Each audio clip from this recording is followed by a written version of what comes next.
की जय, राधिका साईं की जय। धर्म प्रेमी भव्या, कमल जब तक कीचड़ में रहता है तब तक वह ऊपर से तो स्वच्छ रहता है, लेकिन नीचे से स्वच्छ नहीं रह पाता। इसी प्रकार से वह श्रावक है, वह सम्यक दृष्टि श्रावक, जिसका मुख कमल भगवान की ओर है और उसके चरण संसार रूपी दलदल में फंसे हुए हैं। वे चरण अभी आचरण की शुद्धता को प्राप्त नहीं हो पाए, लेकिन उसका मुख जिस प्रकार से कमल का मुख सूरज की ओर होता है, उसी प्रकार से एक सम्यक दृष्टि श्रावक का मुख किसकी ओर होता है? जिनेंद्र भगवान की रूपी सूर्य की ओर, क्योंकि उनके पास केवल ज्ञान रूपी ज्योति है, जो कि करोड़ों सूर्य बिंबों के प्रकाश से भी ज्यादा प्रकाश जिनेंद्र भगवान के पास जो केवल ज्ञान है उसमें है कि नहीं? उसमें है। तो उसी केवल ज्ञान लक्ष्मी की किरणों से आलोकित जिन पूज्य पाद भगवंत का अंतःकरण है, उसी अंतःकरण की किरणों को वो भव्य जीव रूपी कमलों पर प्रसारित कर रहे हैं और उन्हीं की दिव्य देशना का पान करते हुए वह भव्य जीव प्रश्न लेकर के आया था कि परमात्मा बनने की विधि बताइए। अब फिर से सभा लगी है और वह भव्य जीव पुनः अपने प्रश्न को उपस्थित कर रहा है। वह प्रश्न करता है कि हे गुरुदेव, आपने कहा है कि अभी तो पंचम काल है और अभी तुम कितना भी पुरुषार्थ करोगे तो भी परमात्मा नहीं बन पाओगे। किसका दोष है? काल का दोष है। सही है कि नहीं? सही है। अभी कोई साधु कितनी ही तपस्या करे तो क्या इस पंचम काल का साधु इसी पर्याय से मोक्ष को जा सकता है? तो यही वह भव्य जीव कह रहा है कि हे गुरुदेव, आपने तो कहा है और अभी तो 5 समवाय पूरे मिल नहीं रहे हैं, क्योंकि काल लब्धि आई नहीं। काल लब्धि कब? जब यह कार्य पूरा हो जाए वही उसकी काल लब्धि है। यानी काल लब्धि कब आती है? काल लब्धि कभी भी नहीं आती। ध्यान रखना, काल लब्धि कभी भी नहीं आती। यह जो काल लब्धि के बारे में भ्रांतियां उत्पन्न की गई हैं, इसको समझने का प्रयास करना। पढ़िए सिद्धांत ग्रंथों में जहां पर समवाय का कथन है, जिस समय चारों समवाय मिल गए, कार्य हो गया, हो गई काल लब्धि। कार्य के पूर्ण होने की तिथि जिस समय भगवान का मोक्ष हो गया, वो क्या हो गई? वह सिद्ध बनने की काल लब्धि है। इस बात को समझना। तो वह जीव कह रहा है कि अभी तो पंचम काल है, काल लब्धि तो हो ही नहीं सकती। 5 समवाय मिल नहीं पाएंगे, 5 मिल भी गए तो भी अभी काल लब्धि नहीं। कार्य परमात्मा बन नहीं सकते, तो ऐसे समय में परमात्मा बनने की विधि क्यों करें? जब हमारे पास शक्कर ही नहीं है तो हलवा क्यों बनाए? क्यों भाई? आपके पास शक्कर नहीं है तो हलवा बनाएंगे तो बनेगा क्या? नहीं बन पाएगा। घी नहीं है तो भी हलवा नहीं बनेगा। तो 5 समवाय में से एक समवाय तो उपस्थित ही नहीं है, तो फिर अभी पुरुषार्थ क्यों किया जाए? क्योंकि अभी तो पुरुषार्थ फलीभूत होगा ही नहीं। जब मालूम है कि इस पेड़ में आम नहीं लगेंगे तो पेड़ को बोया ही क्यों जाए? समझ में आ रही है आप लोगों के मन की बात है भाई कि अभी माता जी देखिए अभी तो क्या है पंचम काल, अभी मोक्ष हो नहीं सकता। तो इसलिए हम अभी संयम को धारण क्यों करें? ऐसे प्रश्न उठते हैं लोगों के मन में, उठते हैं। लोग सोचते तो हैं कि भाई इससे तो अपन घर में रह करके ही धर्म कर ले। तो इसके लिए वह व्यक्ति भी ऐसा ही कह रहा है कि अभी पंचम काल है, अभी धर्म को धारण क्यों करें? जब चतुर्थ काल आएगा, जब भगवान का साक्षात समोसरण मिलेगा, तब हम क्या करेंगे? तब हम व्रत लेंगे, तब हम चारित्र धारण करेंगे, तब हम मुनि बनेंगे, तब हम आर्यिकाएं बन जाएंगे। तो ऐसा उसने कह दिया तो गुरुदेव हल्के से मुस्कुराए, हल्के से मुस्कुराए और हल्के से मुस्कुराकर उन्होंने एक दिव्य श्लोक की रचना कर दी और वह दिव्य श्लोक उन्होंने अपने अधरों से कहा। सुनिए। वरं व्रते पदं देवं नाव्रतेर्वत नारकं छाया तपस्तयोर्भेदा प्रतिपालयतोर्महान्।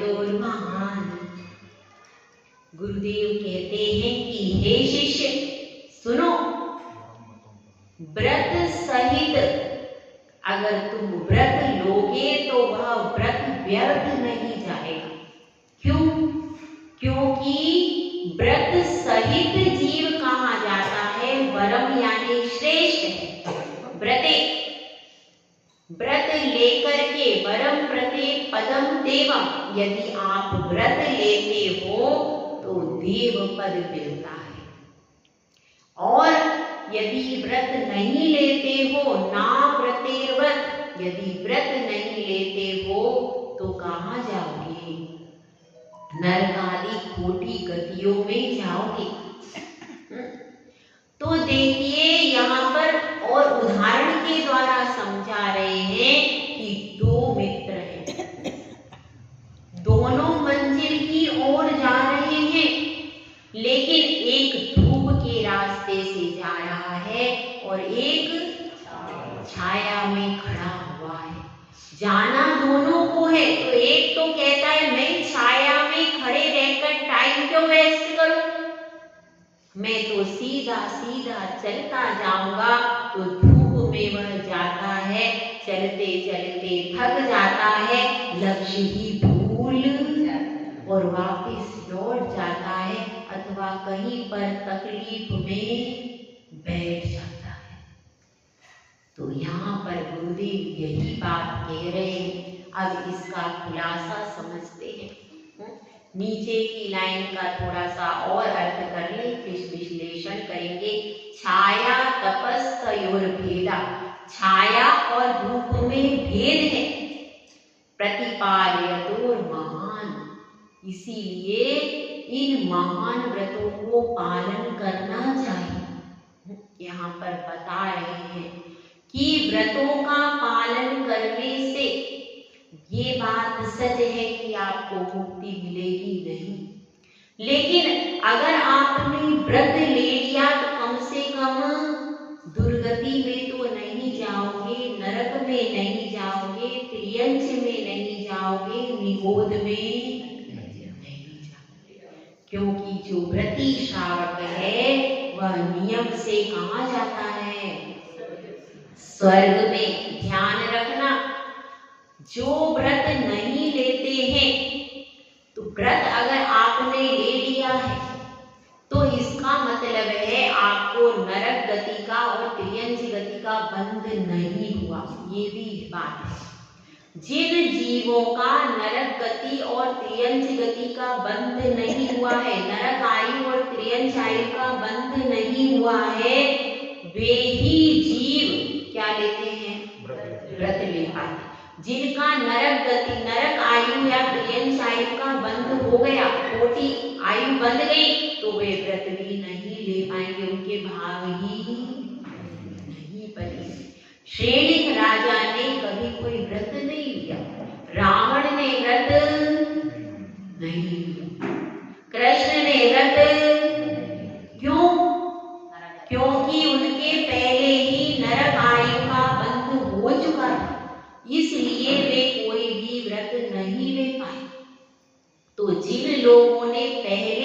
अपने लिए स्वर्ग की सीट रिजर्व कर ली, जिन्होंने प्रतिमा आदि वेदी व्रत ले लिया उन्होंने। इसलिए आचार्य परमेश की आदि आपको प्रेरणा देते हैं कि व्रतों का पालन करो, जिससे आपकी खोटी गति ना बने।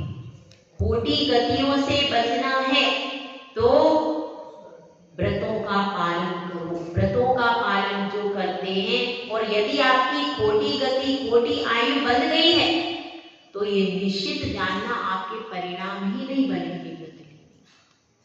मन में क्या आ जाएगा? प्रमाद आ जाएगा। कोई परिस्थिति उत्पन्न ऐसी हो जाएगी कि आप व्रत ले ही नहीं पाओगे।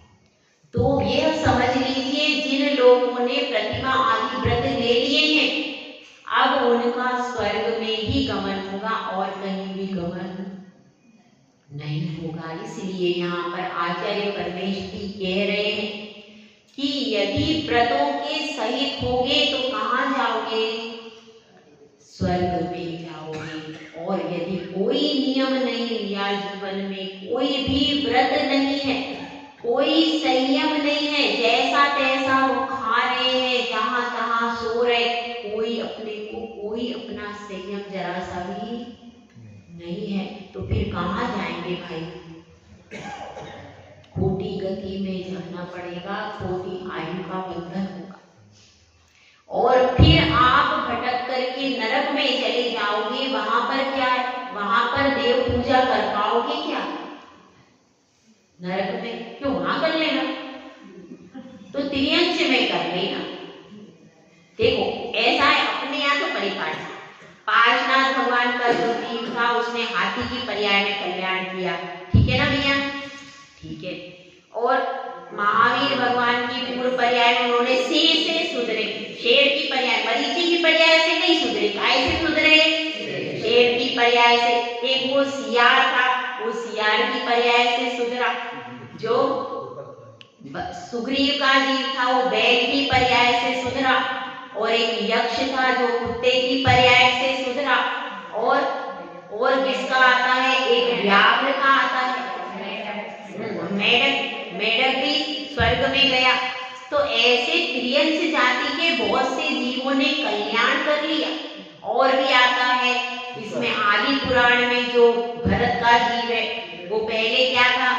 पहले व्याघ्र था वो, और उसके साथ में उसके भाई थे, कोई नेवला था, कोई क्या था? बंदर था, बंदर के जीव का था, पुरोहित था, वो बंदर का जीव था। तो इस तरह से त्रियंश गति में भी कल्याण कर सकते, मनुष्य गति में क्यों कल्याण करें? सही है ना भैया? क्यों भैया? सही है। त्रियंश गति में तो अपन क्या करेंगे? त्रियंश गति में जाकर के कल्याण करेंगे। सही है?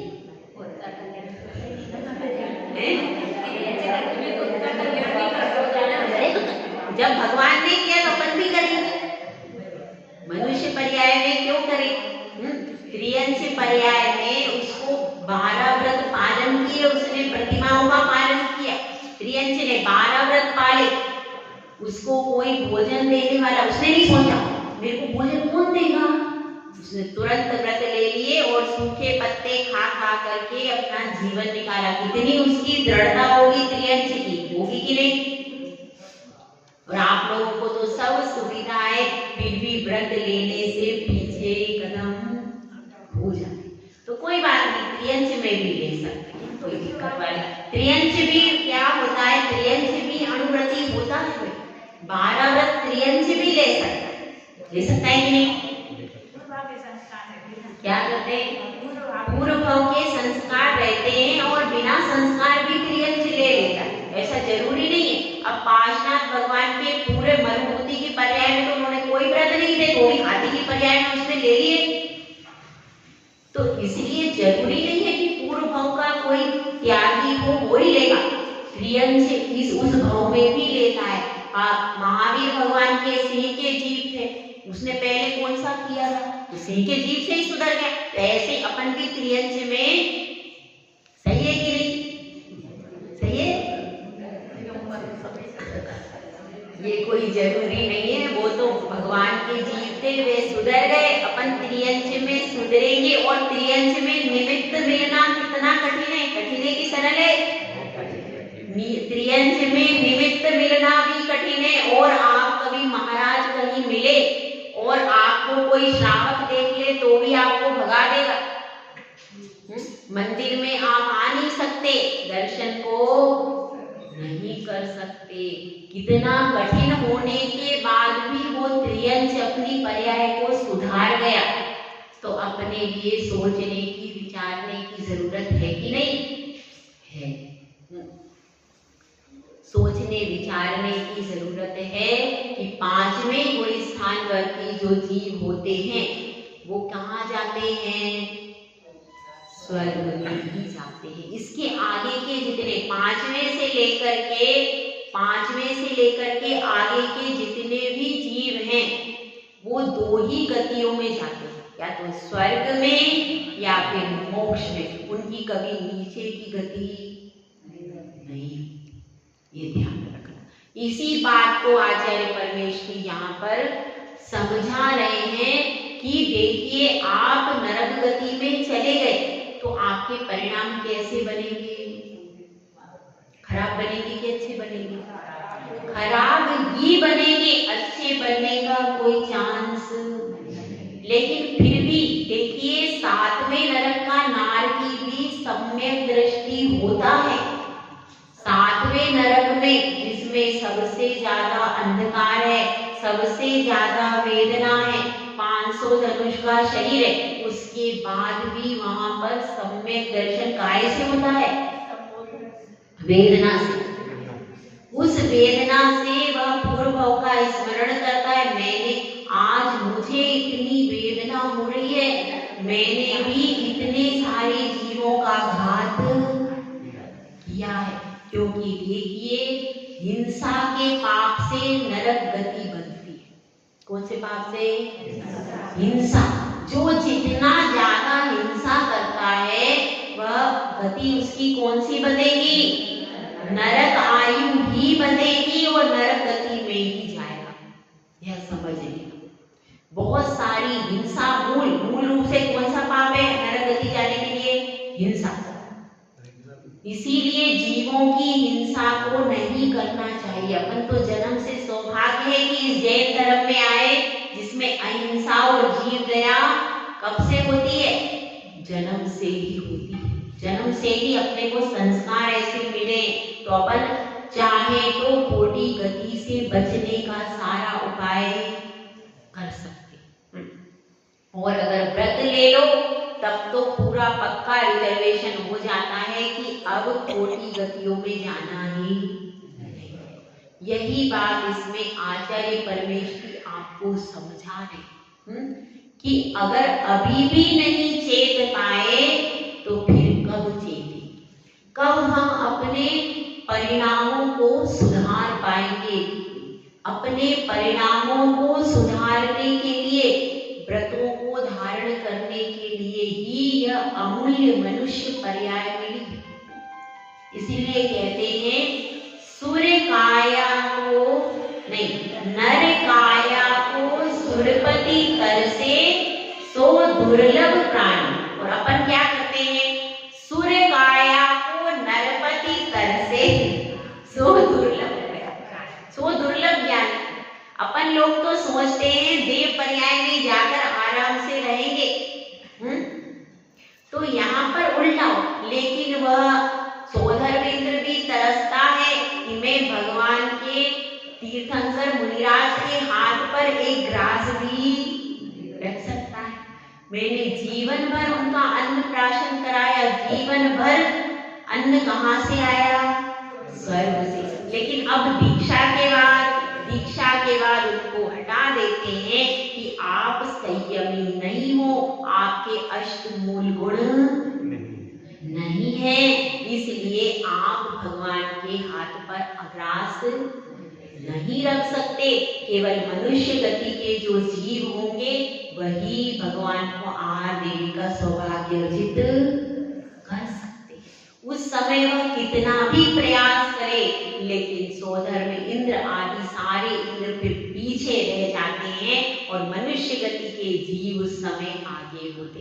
दीक्षा के समय तक, दीक्षा के पहले तक तो इंद्र देव आगे आगे रहते, मनुष्य पीछे रहते, लेकिन जैसे ही दीक्षा का समय आता है उसके बाद आहार देने की बारी आती है तो फिर इंद्र को पीछे हटना पड़ता है। क्यों हटना पड़ता है? क्योंकि उसके पास संयम संयमी होगा, नियम वाला होगा, अष्टमूल गुण का पालन करने वाला होगा, वही भगवान को आहार दे सकता है। तो इसलिए समझिए कि आपकी इस काया को सुरपति तरसता है, देवों का इंद्र भी उस समय पर तरसता है कि काश कि मुझे एक बार यह शरीर प्राप्त हो जाए। क्योंकि देखो एकदम से बिल्कुल उसको हटा दिया जाता है। दीक्षा तक, दीक्षा के पहले तक तो वह सब कुछ था, और जैसे ही दीक्षा हुई, आहार दान का समय आया कि उसको एक तरफ कर दिया, तो कैसा लगता हो? जब आप बन जाओ तब देखना। तो इसलिए समझिए कि व्रतों की, संयम की कितनी महिमा है। और देखिए अष्टपावड़ में आचार्य श्री कुंद भगवंत ने लिखा है, अज्जीवी तिरीण शुद्धा लोगन ते ही पद एयंतम, यानी आज भी जो 3 रतन से शुद्ध है। 3 रतन मतलब सम्यक दर्शन, ज्ञान और चारित्र, इन 3 रत्नों से जो शुद्ध है, ऐसे महामुनिराज क्या प्राप्त करते हैं? लोकांतिक के पद को प्राप्त करते हैं। तो लोकांतिक देव कहाँ रहते हैं भाई? सही, 5वें स्वर्ग के अंत में उनका स्पेशल कोठा भी है, क्योंकि 5वें स्वर्ग में तो देवियां भी रहती हैं। 5वें स्वर्ग में नहीं रहते, गड़बड़ हो जाएगी। वो लोकांतिक देव 5वें स्वर्ग के अंत में अलग डिपार्टमेंट है उनका, सेपरेट। वो 5वें स्वर्ग के अंदर में नहीं जाते।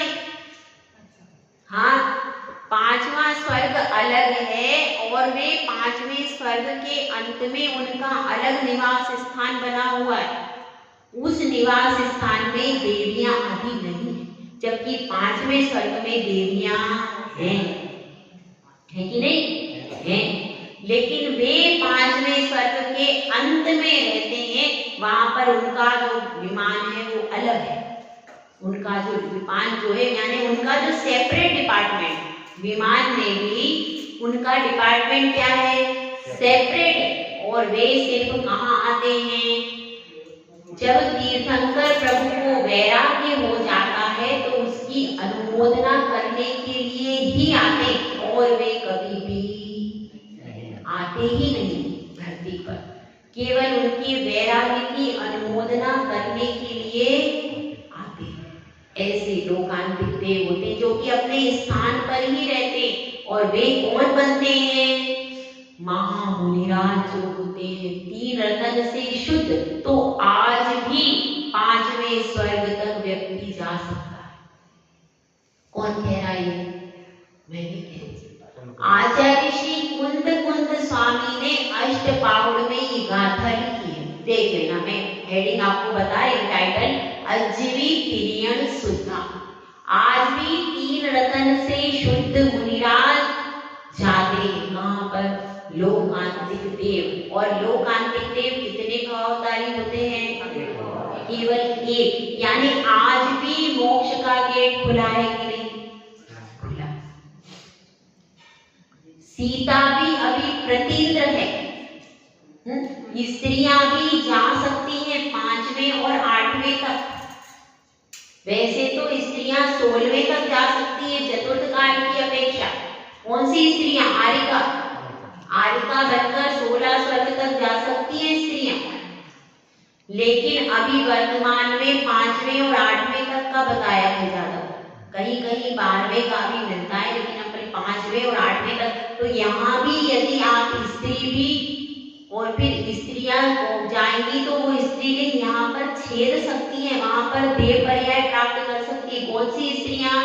जिन्होंने आरिका बन करके विधिवत समाधि मरण किया है, ऐसी स्त्रियां ऊपर स्वर्ग में जाती हैं और वहां पर जाकर के पुरुष पर्याय को प्राप्त हो जाती है देववती, और उस देव पर्याय से वे वापिस विदेह क्षेत्र आदि में आकर के मनुष्य पर्याय में जन्म लेकर के उसी भव से भी मोक्ष जा सकती है। यानी मोक्ष का द्वार 3 भव में, मोक्ष कोई खराब तो नहीं।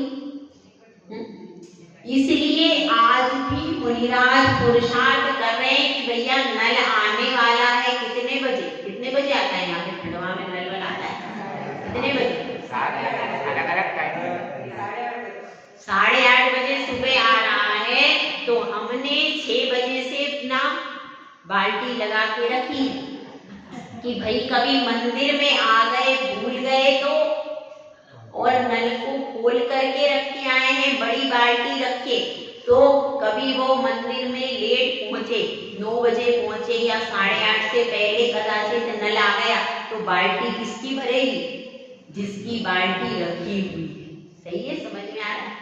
जिसकी जो अपनी बाल्टी रख करके मंदिर में आया उसकी तो भर जाएगी, लेकिन जो घर बाल्टी बिना रखे आ गया तो क्या होगा? उसकी बाल्टी, पानी नल आया, अगर नल 8 बजे आ गया और उसकी बाल्टी नहीं थी तो पानी वैसे ही बह जाएगा और बाल्टी खाली रह जाएगी। तो इसलिए समझदार कौन होता है?